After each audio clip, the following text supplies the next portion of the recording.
आपके लिए एक ऐसा इंसान में क्या आप देखते हो? और आपके लिए प्यार कितना ज़रूरी है? आई थिंक बहुत ज़रूरी है, पर मेरे लिए खुद से प्यार करना ज़्यादा ज़रूरी है पहले। बिकॉज़ आई ऑलवेज़ से अगर मोहब्बत इतनी ज़्यादा ज़रूरी है, तो आप खुद से क्यों नहीं करते हो? अगर आपको लग रहा है प्यार लाइफ़ में इतना ज़रूरी होता है, देन पहला प्यार तो आपको अपने आप के साथ होना चाहिए। तो पहला तो I would say what love is for me is I should love myself first. Only then I can expect other people to love me. क्या आप लोगों से कह रहे थे ये मेरे से प्यार नहीं कर रहा, वो आप अपने आप से प्यार करते हैं? क्या आप अपने आप को उतना लायक मानते हैं कि आपसे आप प्यार कर सके? अगर यहाँ तो आपको लगे कि अच्छा अब कोई और इंसान मुझे थोड़ा पसंद तो कर सकता है, क्योंकि मेरे अंदर इतनी क्वालिटीज़ है कि मैं अपने आप से प्यार करता हूँ। मैं अपने आप की इज़्ज़त करता हूँ, मैं अपने ख़्यालों की, अपने विचारों की इज़्ज़त करता हूँ। तो this is what I feel for love पहले प्लेस पे। This is love for me is कि मतलब मुझे अपने आप से पहले प्यार होना चाहिए, तभी आई वुड से कि हाँ, अब दूसरा इंसान भी कर सकता है। दूसरा आई वुड से लोगों के लिए प्यार for me love is actions. I don't go with words और maybe I crossed that edge where words don't matter to me any more. I am like या बोल तो सब लेते हैं, चलो करके दिखाई तो बात करना मेरे सामने। आई रेड दिस समवेयर, बहुत प्यारी बात थी कि दिल में जज्बात और व्यवहार में इज्जत होनी चाहिए। मोहब्बत है, बोलने से मोहब्बत नहीं होती। वॉव! ये हमारी जनरेशन जेन ज़ी प्लीज़ सुन लो। तो सच सब में है ना ये ये पीक प्यार यही है। में ये है। अब मैं कथा में एक बात कहती, गाना है बहुत पुराना, कस्मे वादे प्यार वफा सब बातें हैं बातों का क्या। कि हमारी जनरेशन ना बातें करने में इतनी माहिर है कि वो बातों में तो चांद तारे तोड़ लाए, और जब काम पड़ता है ना वो बगल की दुकान से सामान ना लाए। कि हमसे बातें इतनी हो जाती है, बातों में तो हम 1 मिनट में फॉरएवर और एवर और 7 जन्म 7 दिन नहीं निकालोगे तुम। तुम 7 दिन निकालो तब मेरे से बात करना। तो बात ये कि हम एक तो बहुत रश में हैं, हर चीज़ फ़ील करने में बड़ी हमें जल्दबाज़ी। 2 दिन में तो प्यार ही हो जा रहा है हमें। 2 दिन में इंसान को खुद से पता नहीं कि मेरे को क्या खाना है, क्या नहीं खाना है, इसको ये पता चल गया कि इसको मेरे से प्यार हो गया है। तो मतलब इतना जल्दबाज़ी तो मुझे लगता है करनी ही नहीं चाहिए। टेक टाइम, क्योंकि 2 दिन क्या 2 महीने, 2 साल में भी कई बार आपको पता नहीं चलता कि ये प्यार था या सिर्फ़ अट्रैक्शन चल रहा था। कि कई बार अट्रैक्शन भी लंबे चलते हैं भाई। आप अपने आप को बना के वैसा रखते हो। आज हम आप किसी से महीने 2 महीने में 1 बार मिल रहे हो। आप तो टिप-टॉप होके जाओगे ना। सज-धज के जाते हो आप एकदम। जब शादी हो जाएगी तब वो आपका एक-एक साइड देखने वाला है वो इंसान, आप उसका साइड देखने वाले हो, आपका ब्यूटीफुल साइड, आपका अगली साइड, आपका aggressive side, each and everything.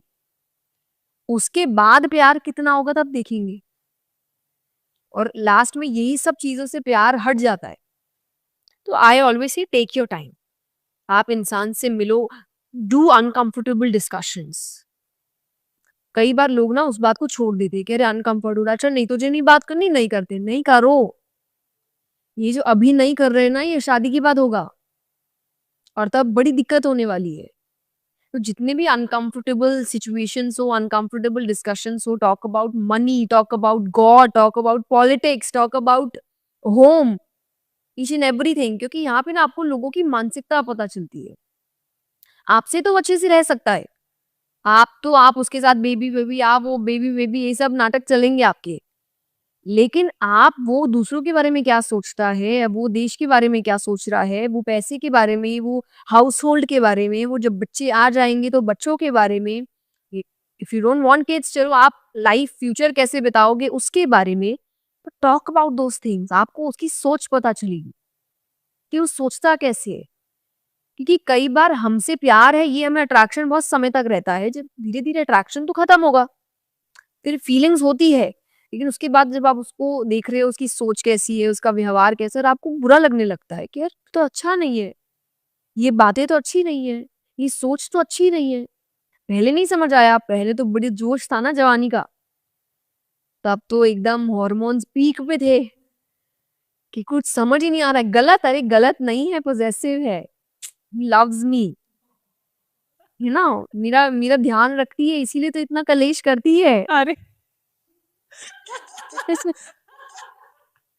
I am like क्या चल रहा है भाई?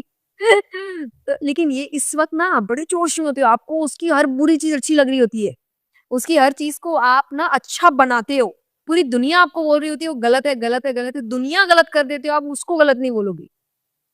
और फिर एंड ऑफ द डे जब सब खत्म होता है तब वो सारी दुनिया खड़ी होती है, क्या जन्म-जन्म का रिश्ता। तो मुझे लगता है आप ना सोचना समझना बंद कर देते हो उस वक़्त। तो एक तो उस शुरुआती चीज़ को तो आप छोड़ ही दो, जब आपके हार्मोन्स पीक पे है, जब आप बड़ा एक्साइटेड फ़ील करते हो ऑल द टाइम, उस वक़्त ये क्या है रिश्ते में, ये प्यार है, नहीं है, इस इंसान के साथ लाइफ़ टाइम बिताना है, ये सोच उसको रोको, डिसीज़न नहीं लेना।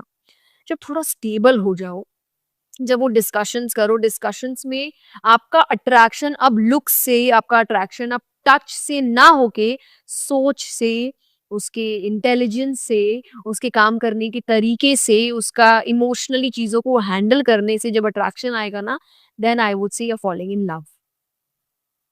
Because that's what you need after a certain point of time. और ये और इसीलिए मुझे लगता है कि शादी भी एक एज के बाद ही होनी चाहिए जब आपको असलियत में चीज़ें समझ आती है कि now how I look at men or boys is I don't look at them as saying अच्छा ये मेरा पार्टनर हो सकता है, and that's very weird, okay? बहुत लोगों को ये बड़ा अटपटा लगता है, but this is what I feel because I want kids.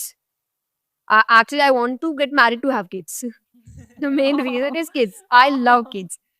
तो मुझे वो जर्नी जीनी है, बट उसके लिए हाँ I want to get married, I want to have a family.